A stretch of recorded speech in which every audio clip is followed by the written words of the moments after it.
This goes between your awning rail and your...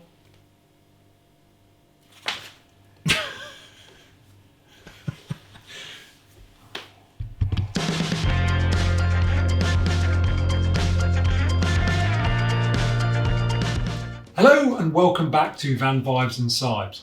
Now, we've had a lot of interest about our awning, both while we've been away and also in the comments on various videos, people asking lots of questions about it. So I thought the best thing to do would be make a video answering all of your questions with video elements to help support what we're saying so you can more easily understand what we're saying. So let's get into the first question. First up, what Driveaway awning do we have? Well, that's quite straightforward for me to answer. We have a Vango AirHub Hexaway 2 low. Now the low part refers to the fact that we have a low, because it's a camper van, height of awning rail. Now if you have a motorhome and you're interested in this, they do a high version which would connect to a motorhome. On to the second question, which is what is in the bag? So we have the awning itself, which is an air beam awning. We have the ground sheet. Now this awning doesn't come with a sewn-in ground sheet, so this one clips in. We also have the pegs. These are rock pegs, which means they're good for hard standing as well as grass. And there's a mallet as well to hammer those in with. And then finally it comes with the pump to inflate it with, and it's also got a pressure gauge on it so you know when to stop inflating. So next up, we've been asked a few times how big is the bag? No doubt because people want to work out whether they can fit it in their van or like taking it away, etc.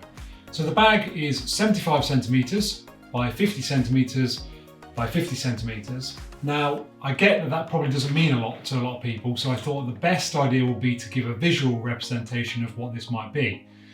So I've thought of something that probably a lot of you have got in your camper vans or motorhomes that could maybe help in visualising how big the bag is.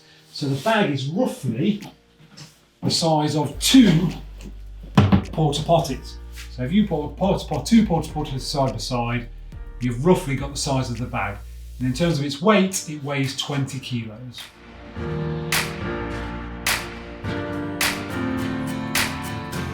The next question, which we see get asked quite a lot, is do I need to purchase anything extra in order to attach the awning to my van? The answer to this is a little bit tricky because it's sort of yes and no at the same time.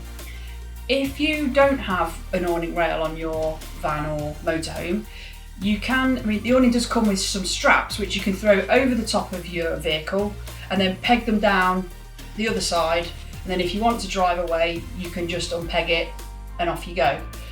Some people don't like that option because you've got to actually put the straps over the top of your van or motorhome. But there are other options. If you do have an awning rail, you can just thread the awning straight through your awning rail. The only problem with that is if you do want to drive away, you would probably have to deflate the awning, which is not ideal for obvious reasons. Alternatively, you can purchase this, which is the Driveaway kit from Vango. In here, you have the K-door strip. This goes through your awning rail. And then you also have these figure of 8 pieces which go between the K-door strip and your awning. The K-door strip goes through these like that, and then when you want to drive away, you pull out the K-door strip and then that will free the awning from the van. But more on that later. Are there any other optional extras that can go with the awning? Well, yes. There is the footprint for the awning, and this is in essence an additional ground sheet. And the beauty about using a footprint for your awning is any muck and dirt won't be on the awning, it will be on the footprint, which is much more ideal than getting the bottom of your awning wet and dirty. So something we really do like to do, and something that's sort of passed over from our tenting days. The other thing you can get is this carpet for the awning, and this is something we used to have in our tenting days as well. The beauty about this is it's insulated, it gives you that little bit of comfort, and obviously it makes it a little bit more homely. So that's something else you can get for the awning. Another question we often get asked is how long does it take to put up the awning, and is it easy? And the best way to explain this is to show you. So first up you can see us laying out the footprint for the awning. As I've said previously, this is an optional extra, but we think it's nice and important because it protects the underside of your awning and hopefully over time gives it that extra longevity.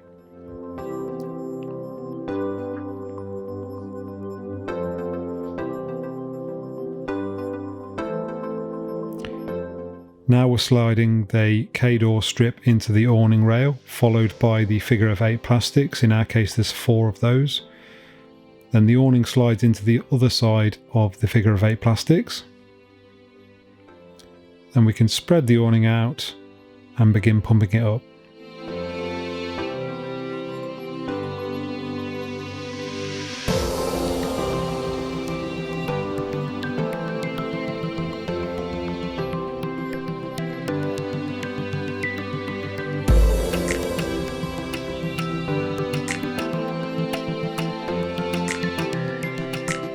The awning pressure gauge has got a nice handy green bar, which is the optimal pressure that you go to. We've been going into the middle of that pressure, which I think is 7 bar, which is quite a lot, but it seems to get it nice and firm. So once we've got it pumped up, then it's a case of positioning it beside the van. This is a little bit challenging because of the shape of the awning, and we've not fully worked out the absolute best way to ensure it's in the right place every time. Seems to be a little bit of trial and error, but I think we've only put it up about 3 or 4 times, so we're still learning the craft with that one. And as you can see here, we actually put this in and then realise it's not quite in the right place and reposition it.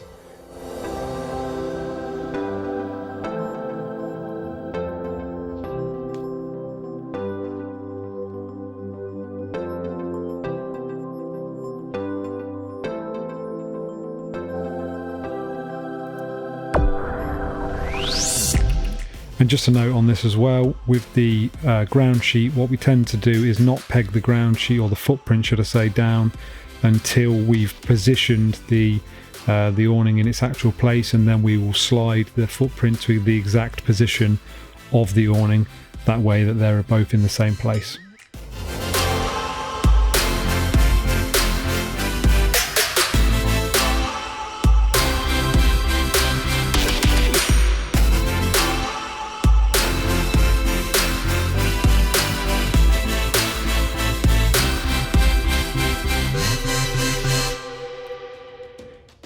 Now I've got it all pegged in the right place. Lou is going inside and clipping in the ground sheet for the awning. As mentioned earlier on in the video, this is not a sewn-in ground sheet, I'm guessing due to the shape of the awning. So the ground sheet actually gets clipped on at the bottom of the air poles.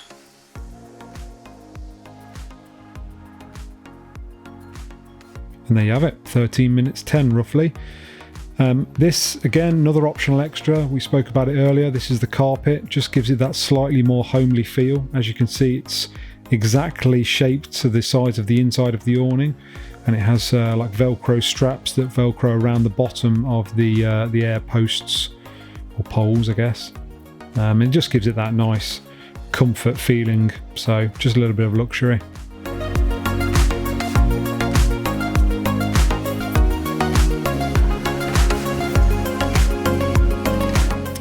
And there we have it, that's the awning all set up, ready to go.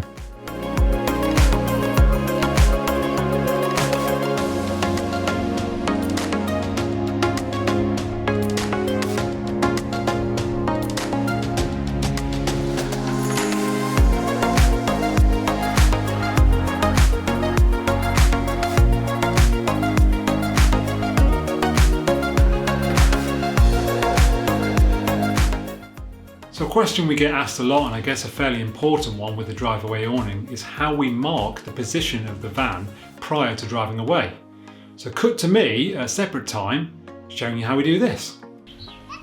So I found the easiest way to position the van is to put a peg roughly 2 inches away from the wheel, in the centre of the wheel, both front and rear, and then when you're reversing you just need to make sure that you basically get those 2 pegs in line, and that means you can get it in the right position. Another important question is, how do you disconnect the awning to drive away? And also, how do you reconnect it when you come back? And if you watch the next clip, all will be revealed. So it's very straightforward to uncouple the awning. First off, this strap that we tightened up earlier when we connected the van, you loosen that completely off. Same at the back.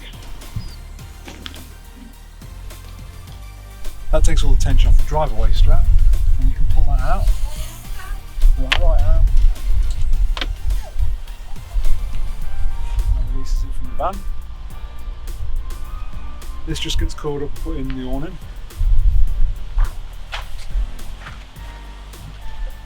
Then I take out two of these, one, two. You unclip down there, and then also here, and then you're able to roll this up.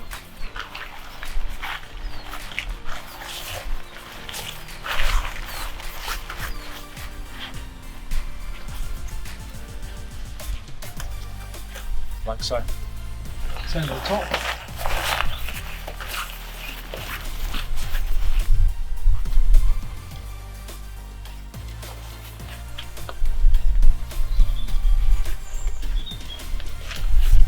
That leaves that nice and neat. The same the other side. So that leaves that all neat, and then you just zip up the door, and that will seal the awning so you can drive away.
That's you reconnected. So a question I had before getting the awning was, how hard would it be to position the van back once returning after we've been away? I think it's twofold really. It depends on how well you've marked the position of the van, and which, if you've used the method that I suggested earlier on in this video, I think you'll get on fine, or something very similar. But it also relies on how well you can reverse. But I think if you've marked your position of your van well enough and you can reverse in a straight line, which I'm sure probably most people can, I don't think you'll have any trouble at all positioning the van back in the right place. But as a demonstration, please take a look at me positioning our van back in the right place when we've returned from trip away.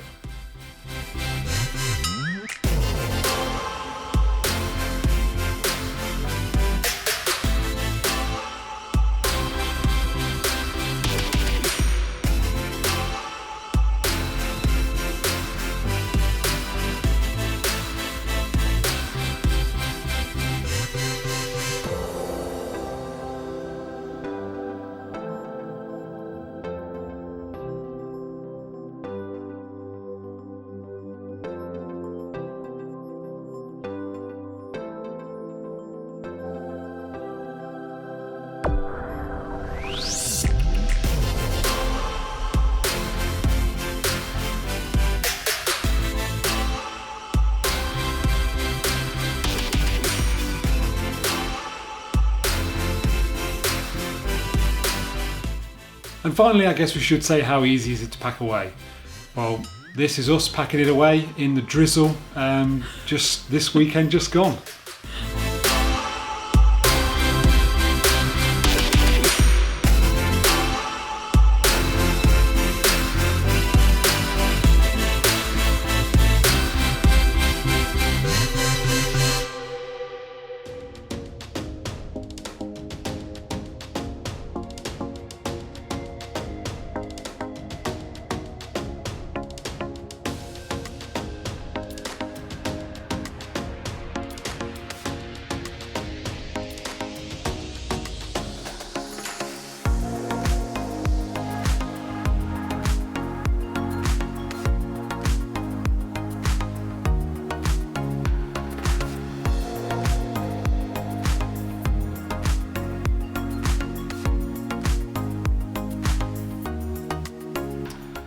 So there you have it. As you can see, pretty straightforward to put it away, and unlike lots of tents and things we've owned before, the bag is actually big enough for it to fit in, which is always a plus. That's a definite plus. Definitely provide, obviously it's an air tent, so it helps to get as much air out as you can, means it goes down really small and goes in the bag nice and easily. But yeah, that's everything we've got to say on the awning. We really hope you've enjoyed this video. It's taken a bit of time to put together for you, but I think it's going to be really informative for those asking about the awning. And obviously, as always, if you have got any further questions, drop them down below in the comments and we'll get back to you anything we can to help and inform. I think that's it. We'll see you in the next one. See you next one. Bye. Bye.